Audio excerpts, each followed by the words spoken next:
yang dia bahas itu sesuatu yang viral. Sesuatu yang viral. Politik itu jamaah udah bosen. Lihat TikTok isinya itu, lihat IG isinya itu, lihat YouTube isinya itu. Kok khotibnya bahas itu juga? Iya. Bosen. Benar. Cari yang lain. Pelajaran dari kekalahan Indonesia dari Malaysia dalam sepak bola. Allah musta'an. Itu aduh. Ada sampai bengong denger ya. Dia demen bola, mungkin tadi malam habis nonton bola yang dibawain itu Ustaz. Murojaahnya bola sih.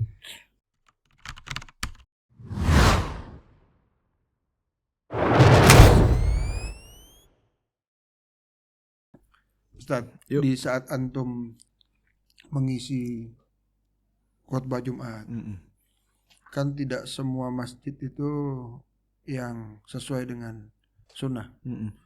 Ada nggak Ustaz cerita-cerita unik antum ngisi di masjid ini, terus antum menghadapi keunikan-keunikan dari jamaahnya, yang kira-kira mungkin dia minta kajiannya pendek, dia minta khutbahnya jangan lama-lama Ustaz. Gitu. Jadi panjang pendeknya khutbah itu yang sebaik itu seperti apa sih? Kalau pada dasarnya khutbahnya Nabi SAW itu pendek, terutama pada Jumat. Dan khutbah beliau itu lebih pendek daripada sholat beliau. Sholatnya dipanjangin. Ya, jadi apabila sholat beliau itu surat rakaat yang pertama dalam sholat Jumat itu apa? Al-A'la, sabihisma rabbikal a'la. Sama yang kedua Al-Ghasyiyah. Maka khutbah itu lebih pendek dari dua bacaan ini. Pendek sekali berarti ya? Ya, kalau misalnya dikasih kita durasi waktu menit yang ideal mungkin antara 10 sampai 15 atau 7 sampai 13 menit. Ringkas sekali ya, ringan sekali. Dan ketika dalam waktu yang singkat ini mampu menyampaikan materi yang bisa dipahami, maka itu adalah menunjukkan bahwasanya khatib itu adalah orang alim. Itu walau. Masya Allah. Dianggaplah sholatnya itu bisa dikatakan berapa? 15 menit kali. Iya. Karena kan sabihisma, sholatnya Nabi itu berdirinya Nabi sama rukuknya Nabi itu sama. Sujudnya juga sama. Ketika tidalnya sama, beda sama kita kan? Iya. Pasti lebih ringkas kita. Iya. Dan ketika sujud pun sujudnya sama. Jadi waktu itu semua dihitung. Jadi mungkin antara 15 menit lah sholatnya. Adapun khutbahnya lebih pendek.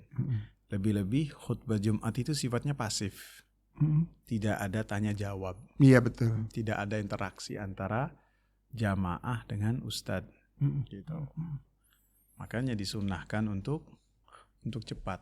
Dan saya biasa melakukannya ketika khutbah itu kalau saya sendiri tidak makan sebelumnya. Jadi dalam keadaan lapar. Iya, maksudnya kalau kenyang nanti khutbahnya panjang. Nah, yang ininya, yang dengernya belum pernah makan, udah gerendeng aja. Dan kata sahabat Sahal As-Sa'idi, beliau mengatakan ma kunna nataghadda illa ba'da shalah. Tidaklah kita makan siang itu kecuali setelah sholat Jumat. Karena yang pertama supaya tabkir, supaya bersegera untuk datang ke masjid. Yang kedua setelah sholat baru mereka makan, para sahabat. Jadi sahabat itu memang makannya setelah sholat Jumat. Iya. Jadi nggak mungkin khotbahnya panjang-panjang. Iya. Jadi khotbah singkat tapi bermakna itu butuh ilmu, Ustaz. Iya, jadi terus juga kan. Dan ketika khatibnya itu menyampaikan khutbahnya, jangan yang dia bahas itu sesuatu yang viral. Sesuatu yang viral. Politik. Sesuatu yang viral itu jamaah udah bosen. Lihat TikTok isinya itu, lihat IG isinya itu, lihat YouTube isinya itu. Kok khotibnya bahas itu juga? Iya. Bosen. Cari yang lain. Bahas tentang akidah. Iya. Ini adalah pembahasan yang dengannya mereka akan mendapatkan keselamatan di dunia dan di akhirat. Iya, betul. Jangan info hari ini pembahasan koran dibawakan ke dalam mimbar. Seharusnya umat ini mengenal Al-Quran malah diisi dengan pembahasan koran. Pembahasan politik. Wah. Sampai mengarahkan ini, apalagi caci maki pemerintah. Ada tuh Ustaz. Sampai saya pernah dapati dalam khutbah Jumat Apa khutbah Jumatnya 2010 tuh, anak ingat 2010. Tema Jumatnya itu apa? Beberapa pelajaran dari kekalahan Indonesia dari Malaysia dalam sepak bola. Allah musta'an. Itu aduh. Ada sampai bengong denger ya Allah. Pembahasannya di khotbah Jumat. Khotbah Jumat, pelajaran yang bisa diambil dari kekalahan Indonesia dari Malaysia 3-0 kalau nggak salah. Allah. Dia demen bola, mungkin tadi malam habis nonton bola yang dibawain itu Ustaz. Murojaahnya bola sih. Allah Ustaz. itu apa ya? Bikin malu ya Ustaz ya. Seharusnya mimbar itu dijaga kehormatannya. Iya. Tidak nggak ada izahnya yang banget di tuh. atasnya kecuali orang-orang yang pantas. Iya. Dan sebagian orang ketika tidak ada khatib mengambil siapa saja untuk berbicara, ini salah. Dalam perkara-perkara dunia, apabila mobil seorang rusak di tengah sawah, kemudian tidak ada yang ahli montir untuk memberesinya, kemudian lewat misalnya Pak Petani lewat, kemudian Pak tolong dong beresi mobil saya nggak bisa. Ya pasti. Nggak apa-apa dah, yang penting ikhlas. Makin bener apa makin hancur? Makin hancur. Wah, Pak Petani bahas tentang tanaman, dia tentu ahlinya tentang cocok tanam. Iya. Adapun untuk mobil, ya pada mekanik dia. Ahli montir dong. Nah sekarang orang tidak ada khotib yang datang, diberikan pengumuman ya siapa yang bisa silakan. Ada gitu kan ya? Banyak. Oh langsung diumumin siapa yang bisa khotbah maju. Kalau ada orang ahli ilmu yang maju, wabihawane emang kalau nggak ada. Iya. Jadi mudarat. Akhirnya yang dibahas itu bola 3-0. Allah Ustaz. Allah Ustaz. Yang seneng bola jadi makin menarik, tapi yang orang-orang yang paham kan ya Allah dia bahas bola. Subhanallah. Ya satu, jadi memang semua itu harus didasari dengan ilmu. Iya harus. Jadi memang kalau keputusannya orang tua ini Ustaz, pengennya tuh anak-anaknya itu menuntut ilmu dari kecil. Jadi dari TK, SD, SMP, SMA itu sudah memang mereka persiapkan untuk dunia. Biarpun nantinya lulus dari pondok terus mereka ada yang jadi polisi, ada yang jadi dokter, ada yang jadi segala macam. Tapi kan sudah punya pegangan Ustaz ya. Itu pilihan yang tepat Ustaz ya. Bagus ya. Bagus, tidak semua orang harus jadi ustad. Isi apa pos-pos yang lain. Kayak pegawai negeri. Kemudian apa saja. Tapi kan udah punya ilmu tuh dia di pondok, di SD, di TK tuh ya. Jadi gak ada kesulitan kalau dia mau mendekatkan diri kepada Allah. Yang penting dengan apa yang ia pelajari dari jenjang-jenjang yang ia lalui, maka dia memiliki rem untuk mengendalikan dirinya. Nah itu dia. Penting. Baik itu yang berkaitan dengan syahwat, ataupun yang lebih dari itu syubhat. Iya. Karena syahwat itu orang ketika melakukannya dia tahu dalam keadaan dosa. Syubhat. Iya. Banyak anak-anak bau kencur yang dia dijadikan sebagai kelinci percobaan untuk melakukan perbuatan-perbuatan yang dalamnya menunjukkan syubhat, seperti eksekutor bom ya. Orang-orangnya yang misalnya baru gede, suruh bom sana bom sini. Iya. Dan orang yang ngomongnya nggak melakukan itu. Iya, dia nggak ada nyuruh orang ngebom yang mati sana, dia nyari lagi. Jadi iming-imingi surga bidadari Ustaz, surga sama bidadari. Dia nggak mau bidadari. Iya. Allah musta'an. Dan itu yang paling penting gitu. Jadi biar untuk mengendalikan diri. Dan yang lebih penting juga, kesalehan seorang ayah dan ibu itu mempengaruhi dari kesalehan seorang anak. Iya, subhanallah. Karena Rasulullah katakan ihfazillaha yahfazka. Jagalah Allah, niscaya Allah akan menjagamu. Termasuk yang dijaga oleh Allah Subhanahu wa taala adalah anak keturunan dari orang-orang saleh. Oh, Masya Allah. Jadi nggak ada ruginya ya kita berusaha bertakwa sama Allah Subhanahu wa taala. Nggak ada ruginya, nggak ada buang waktu, nggak ada apa. Semuanya akan menjadi kebaikan untuk diri kita dan diri orang-orang yang bersama dengan kita. Oh, iya, Masya Allah. Orang-orang dulu ketika bermaksiat itu tahu dengan orang-orang yang di sekelilingnya. Oh, ini dampak maksiat saya. Istri yang tadinya taat nggak taat, anak yang tadinya nurut nggak nurut. Bahkan ketika naik kuda, kudanya biasanya gampang dinaikin, kayak ogah-ogahan, kayak lebih liar. Orang-orang dulu mengatakan, saya tahu dari akhlak hewan yang saya tunggangin. Ini dampak dari kemaksiatan.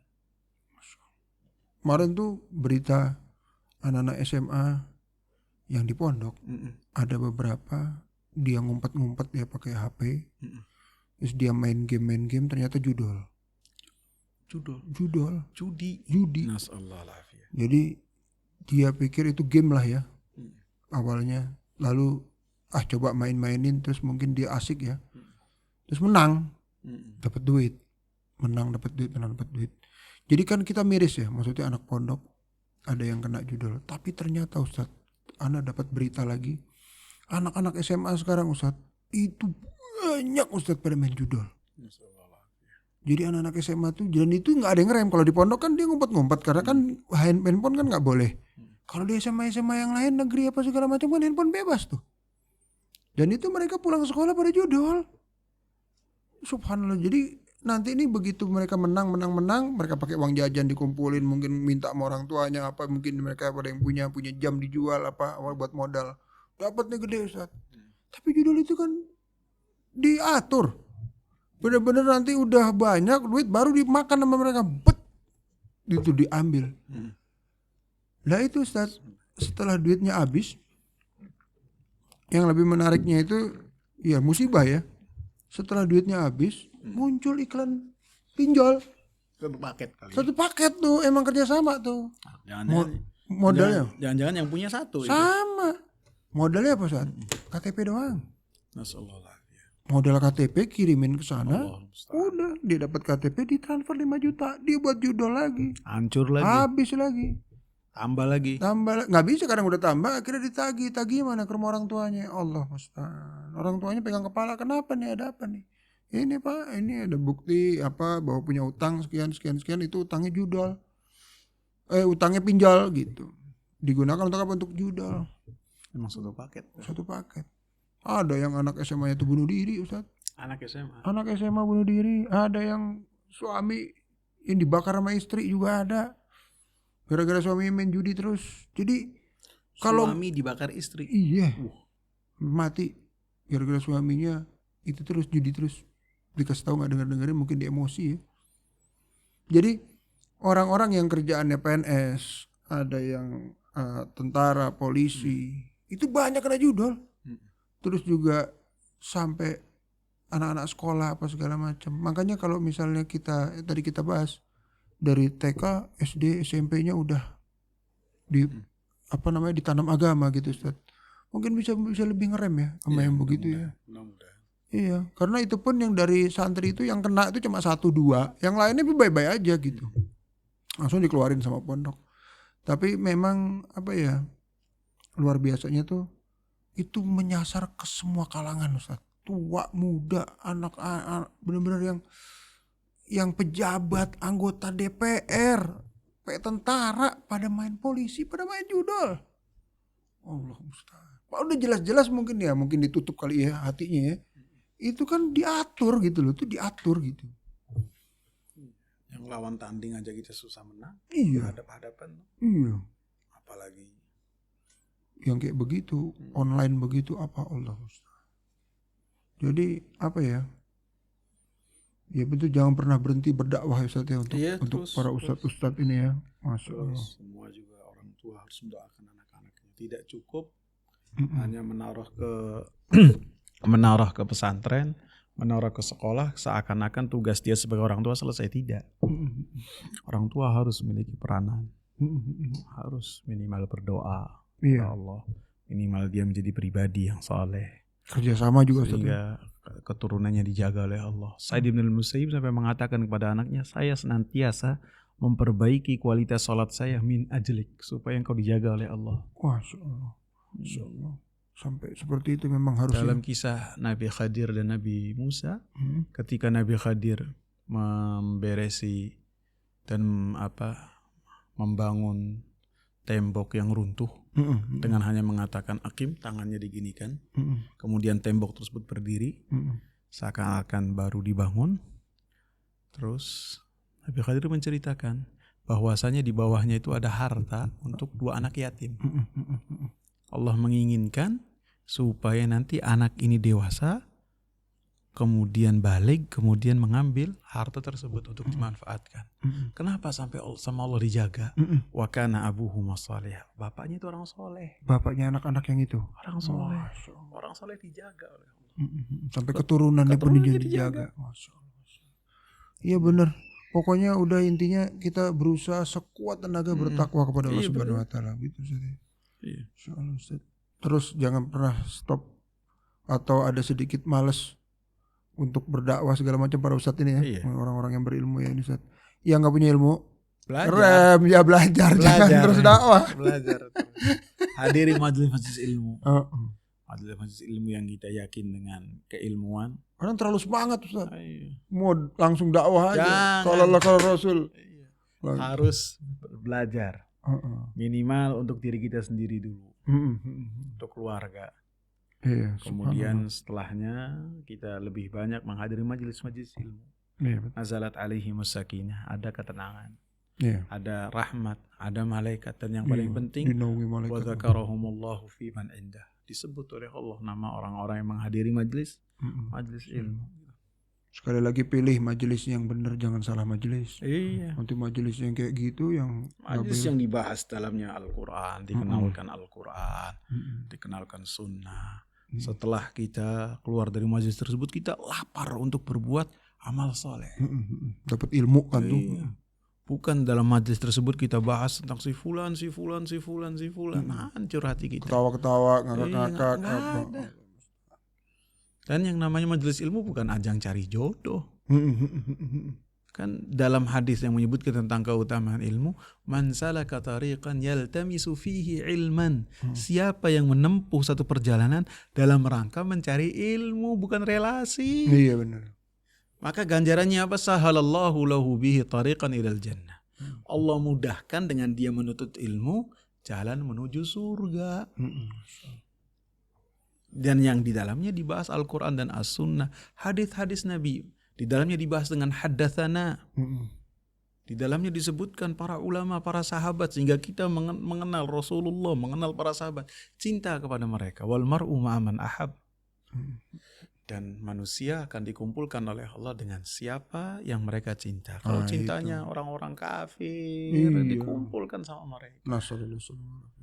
Kalau kita cintanya kepada Nabi, bukan hanya cinta sebagai pemerah bibir belaka, kan, tapi sebagai bukti yang nyata kita cinta, belajar mengenal tentang Rasulullah, hidup Rasulullah, namanya siapa, keutamaannya apa, mukjizat-mukjizatnya apa, akhlaknya bagaimana, perangainya gimana. Terus tiba kita ya langsung kita ikuti. Itu yang kita nanti bersama. Orang kadang-kadang kalau senang sama orang fajir, orang pandir, itu sampai rambutnya kayak burung jalak dia ikutin. Iya. Bener nggak? Pede lagi Ustaz. Orangnya itu yang dia idolai rambutnya dikasih warnanya kayak merah, kuning, hijau, dia ikutin. Iya. Dan gak ada yang komentar miring. Iya. Tapi ketika kita belajar tentang Nabi, kemudian kita ikuti, komentar nyinyir banyak. Ada setannya kayak Ustaz. Ada setannya itu. Sok ini, padahal yang lain, yang pakaiannya ada yang alisnya dinaikin ke sini muter, itu dia ikutin. Di sininya dikasih cincin Ustaz, dikasih cincin sininya. Kayak sapi. Kayak sapi. Allah Ustaz. Ini bangga loh pakai itu. Dan dia nggak ada tuh. Dan malu-malu. Dia itu ada yang dia kagumin melakukan hal tersebut. Iya, betul. Dan dia akan dikumpulkan dengan orang-orang yang dia cintai. Ustaz. Iya, Allah Ustaz. Khair insyaallah. Kita tutup Ustaz. Subhanakallahumma bihamdik asyhadu an la ilaha illa anta astaghfiruka wa atubu ilaik. Assalamualaikum warahmatullahi wabarakatuh. Waalaikumsalam.